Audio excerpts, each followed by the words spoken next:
ఎగువన వర్షాలకు ప్రకాశం బ్యారేజీకి భారీగా వరద వస్తోంది. మరింత సమాచారం మా ప్రతినిధి ప్రసాద్ అందిస్తారు.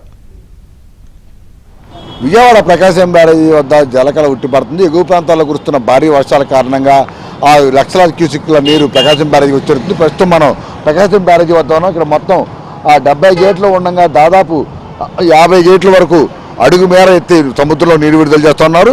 మొత్తం 1,50,000 క్యూసెక్లు పైగా నీరు ప్రస్తుతం కిందకి విడుదలవుతోంది. ఇందులో 10,000 క్యూసెక్లు కెనాల్స్కి విడుదల చేస్తూ ఉండగా మిగిలిన 1,40,000 క్యూసెక్ల నీరు సముద్రంలోకి వదులుతూ ఉన్నారు. దీంతో కృష్ణా నది పరివాహక ప్రాంతాల ప్రజలను కూడా ఇప్పటికే అప్రమత్తం చేశారు. అక్కడ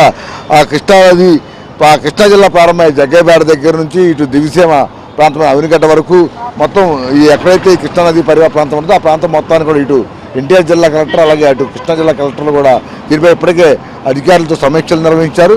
ఎగువ ప్రాంతాల నుంచి మరి ఇంకా ఈ వరద ఉధృతి పెరిగే అవకాశం ఉన్న నేపథ్యంలో అప్రమత్తంగా ఉండాలి. అలాగే రైతులు కూడా ముందుగానే అక్కడ అప్రమత్తంగా ఉండి అవసరమైన రక్షణ చర్యలు చేపట్టాలని కూడా సూచించారు. ఇక ఎక్కడ కూడా ఎటువంటి అవాంఛనీయ ఘటనలు జరగకుండా అదేవిధంగా ముందస్తు జాగ్రత్తగా పరివాహక ప్రాంతాల వద్ద SDRF సిబ్బందిని గజాతికాలను కూడా సిద్ధం చేసి ఉంచారు.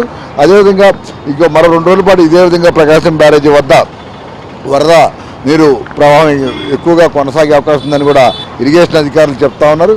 మొత్తం బ్యారేజీ వద్ద ఉన్న గరిష్ట నీటి మట్టం 12 అడుగులు దాటి నీరు ప్రవహించడంతో మొత్తం ఈ నీరు అంతా కూడా కింద విడుదల చేస్తున్నారు. అదేవిధంగా ఇక్కడ సాయంత్రం పూట మాత్రం పెద్ద ఎత్తున సందర్శకులు కూడా ఈ జలకళను తిలకించేందుకు కృష్ణమ్మ పర్వాలను అందాలను చూసేందుకు కూడా కుటుంబ సభ్యులతో సహా వచ్చి రావడంతో ప్రకాశం బ్యారేజీ సందర్శకులతో సందడిగా మారుతుంది.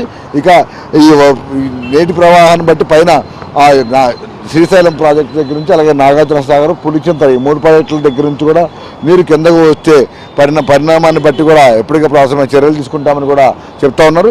అంతేకాకుండా వాతావరణ శాఖ ఇప్పటికే కొన్ని చోట్ల ఎగువ ప్రాంతాల్లో వర్షాలు భారీగా కురిసే అవకాశం ఉందని కూడా హెచ్చరిస్తున్న నేపథ్యంలో మళ్ళీ అక్కడ ఎంతవరకు వర్షాలు కురిసే అవకాశం ఉంది, అలాగే ఆ నీరు కిందకు ఎంతవరకు వచ్చే అవకాశం ఉందని కూడా ఎప్పటికప్పుడు రోజువారీగా ఉన్నతాధికారులు సమీక్ష చేస్తూ ఉన్నారు.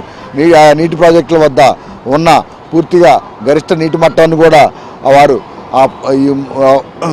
అంచనా వేస్తూ దానికి అనుగుణంగా అవసరమైన చర్యలు తీసుకుంటున్నట్టు కూడా చెప్తా ఉన్నారు. మొత్తం మీద ప్రకాశం బ్యారేజీ వద్ద అయితే గత 4 రోజుల నుంచి కూడా ఇదే విధంగా వరద ఉధృతి కొనసాగుతుంది. మరో 4 రోజుల పాటు ఇదే విధంగా వరద ఉధృతి కొనసాగే అవకాశం ఉందని కూడా అధికారులు చెప్తున్నారు. దానికి తగ్గట్టు అన్ని రకాల చర్యలు తీసుకున్నట్టు కూడా జిల్లా కలెక్టర్తో పాటు ఇతర అధికార యంత్రాంగం కూడా అన్ని విధాలు సన్నద్ధంగా ఉన్నట్టు కూడా చెప్తా ఉన్న పరిస్థితి కనిపిస్తూ ఉంది. సురేష్తో వరప్రసాద్, ఏబీ ఆంధ్రజ్యోతి, విజయవాడ ప్రకాశం బ్యారేజీ.